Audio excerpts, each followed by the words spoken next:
Magandang gabi po sa atin lahat, lalong-lalo na sa mga nakikinig sa programa ng Bumbu Radio. At magandang gabi po sa ating lahat, sir.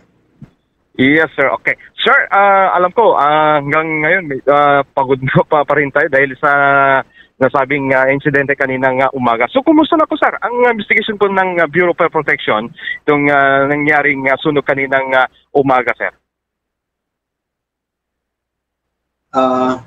Sir, kaninang umaga, nakatanggap kami ng tawag kaninang 7:28 ng umaga na in-inform itong estasyon natin na may nagaganap na sunog sa Barangay 16. Kaya agad-agad kaming nagresponde at pagdating doon sa area ay malaki na po ang sunog at ito ay talagang umabot na sa bubong ng establishmento. So, sa pagkakandak namin ng firefighting operation ay agad akong tumawag sa IR office namin sa BFP Provincial Office para itaas ko yung alert ng alarma para makapag-responde kaagad ang mga fire truck na malapit sa Lawag City.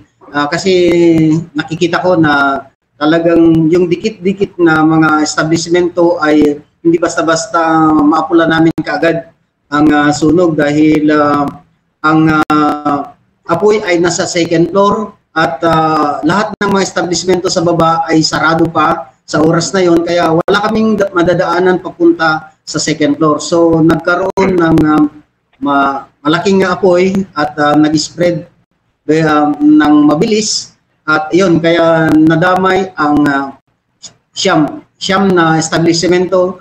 At yun, hanggang siyam lang naman kasi nakarating na yung mga ibang tumulong na fire truck na galing sa iba't ibang istasyon sa probinsya ng Ilocos Norte, sir. Then, habang nagkakandak kami ng investigasyon, sir, lalong-lalo na nung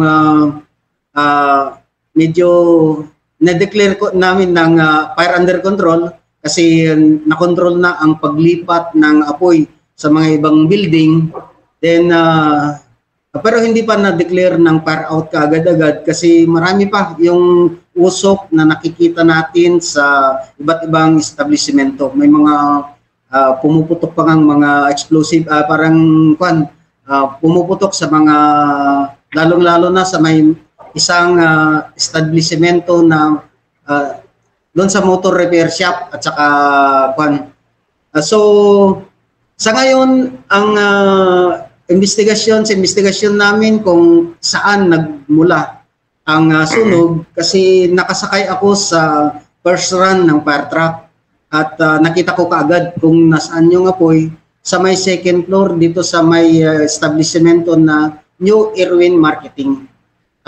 Itong building na ito ay pag-aari po ni Ma'am Teresita Bermilio at itong si Ma'am Victoria Pascual naman ang may owner itong New Erwin Marketing na kung saan nagmula yung sunog, sir. Then habang nagkakandak kami ng investigasyon ay ayon kay Sir Bonifacio Priles, ito ay empleyado ng establishmento na ito ay siya ay stay-in na natutulog sa may second floor at ang kanyang at ang owner ay natutulog din sa taas sa second floor. Halos tatlo yung kwarto doon sa taas. Then pagbaba ni yung itong empleyado na si Sir Bonifacio, bumaba siya ng 7 o'clock ng umaga para magbukas ng etong pwesto nila. Then may pumunta sa kanya na tricycle driver at sinabing nasusunog sa taas. Then at that time, bumalik si Sir si Sir Bonifacio at ginising yung natutulog niyang kasamahan doon sa taas ng si Ma'am Victoria para makalabas kaagad doon sa nasusunog na establishment, sir. So habang bumababa sila sa second floor, nagkaroon sila ng first degree kasi doon sa pagbaba nila sa may hagdanan ay mayroong konting sa likod ni Sir Bonifacio at medyo naanoan ng apoy doon sa habang bumababa po sa hagdanan, sir. Okay. Sir, na-establish mo pa natin kung saan galing yung apoy? Meron bang nakasaksak na appliances o may mga lalo na yung mga yung appliances apo Reyes, sir?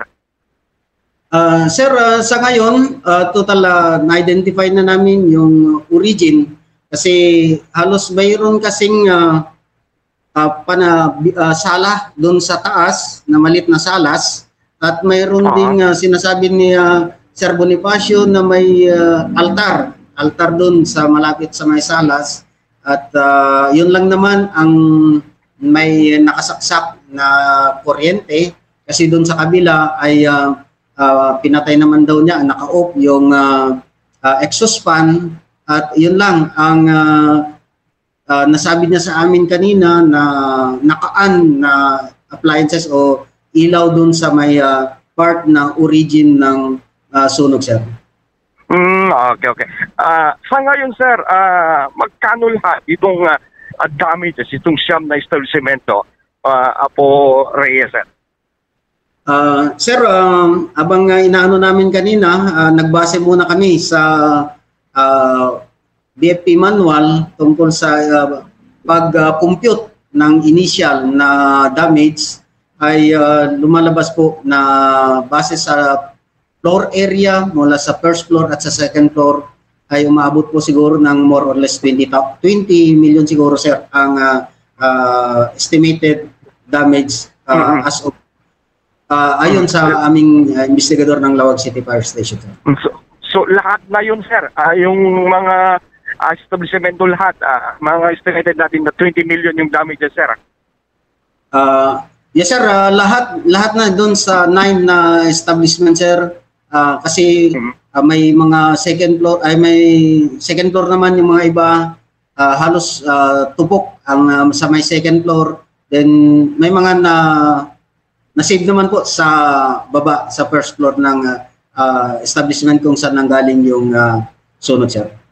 Okay. Sir, how about naman yung mga personnel po natin, yung mga firefighting natin kanina? Kasi may nakita namin kanina na parang hindi na kinaya yung pumasok sa loob kaninang umaga. So, kumusta na kayo, sir? Yung firefighting natin na medyo na may sugatan, sir? Yes, sir. Kasi kanina talagang may mga pumutok, lalong-lalo na yung mga ginagamit sa pagpintura, yung pilox at saka pagputok ng mga yun ay nababasag yung mga salamin. Then yun, may natamaan sa amin kanina pero hindi naman masyadong malaki, sir, at okay naman ang naging kalagayan niya ngayon nung natapos na ang sunod, sir. Politik na tiya sa lusod ko, ado di kiti nagtaka, tiya mo nang guntaway, tiya bigat na ado kiti rumor nga aring na ang insigilang nga ni-report iti or ni tawag iti biyang di Bureau of Fire Protection. So ano ti nagbalin nga reaction tayo, sir? Kalpasan nga dili kiti may bagan nga parang naladaw or nabayag nga ni tawag, sir? Well, sir, talaga nga itatay sumangpet kami. Da kami nga minti muna nga na si Mangpet kasi nakalugan na tayo muna first run tayo iti fire truck ti Lawag City. Ket talagang dakkel ka talagang ti uram datay adan iti siling uno iti bubeda. Yun sobrang malaki na yung sunog kanina. Kaya late talaga ang pagtawag sa amin kasi kung talagang maaga sana mas maaga kaming dumating doon, sir. Kaya medyo late na nang ma-receive namin yung tawag, sir. Tapos yung nagkapuan ti uram, may construction materials pa. Okay. Kaya kiti kong tawag, sir, tangkurman tayo, Bomborandi na dapat giti pala question na Bomborandi. Go ahead. Thank you very much, Bombo Roger. Sir, kaliting insidente, nagkaroon ti kaditi problema, mainagi ti supply ti danom, rason o apay nga kasoy ti nakapasamakan kaditi establishmento, Apo sir? Well, sir, medyo dati panagkargaan ti danong, iti refill ka digiti fire truck tayo ket adumat digiti nakasagana nga fire hydrant ken overhead tank nga pagalaan tayo. Medyo tinadlaw ko lang, sir, nga naging problema. Isong in taas ko nga sigod ti alarm, kalpasan nga dumahan na gijay. Kasi di pinag-travel mi pelang kadeta nga oras nga min, sir, ket medyo traffic. Ket no maibusan ka ti danom, insigida nga agrepil ka, matraffic ka nga mapan ag karga, iso nga nagpatawag ak ti adu nga fire truck tap no alalisto nga may depth detoy napasamak nga orang, sir. Okay. Did you sa dito concern that tay or encounter yung nga concern regarding iti alisto nga pan naka-refill. Dati fire hydrant nga paano iti biyang ti city government noong Jack Marero 24, 29 fire hydrant dakkel makatulong para iti firefighting ti Bureau of Fire Protection. Sir.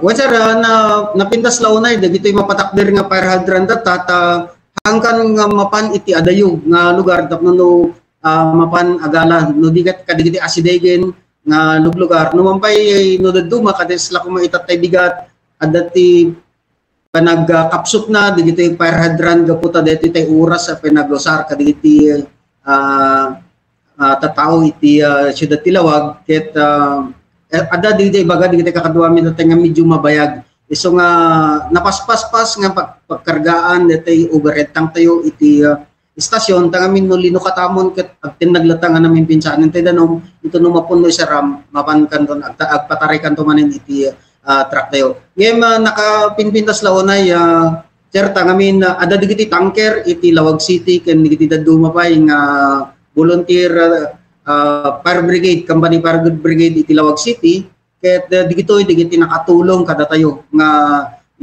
yasideg ti adadupay nga danom nga mausar iti pinakasipsip dito yung napasamak nga oram.